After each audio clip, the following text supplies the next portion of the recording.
नमस्ते. Doctor जागृती. नुकतेच अंजीर पिकायला सुरुवात झाली आहे. चला तर बघूया अंजीर खाण्याचे काय फायदे आहेत.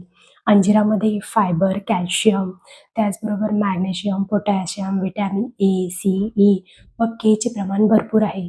व त्याचबरोबर झिंक आणि आयर्नचे प्रमाण सुद्धा आहे.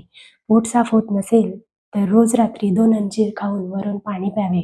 म्हणजेच पोट साफ होण्यास मदत होते व पचनक्रिया सुधारते. व्हिटॅमिन ए असल्याकारणाने दृष्टी सुधारण्यास सुद्धा मदत होते. त्याचबरोबर आयर्न, झिंक व मॅग्नेशियमचे प्रमाण असल्याने हार्मोन बॅलन्स राहण्यास मदत होते. त्याचबरोबर कॅल्शियमचे प्रमाण भरपूर असल्याकारणाने हाडे मजबूत राहण्यास सुद्धा मदत होते. तोंडामध्ये फोड आले असतील तर अंजीर खाल्ल्याने जखमा भरून येण्यास फायदा होतो. मूळव्याधीचा त्रास असल्यास रोज रात्री 2 ते 3 अंजीर भिजत घालून सकाळी ते खावे. त्यामुळे पोट साफ होते व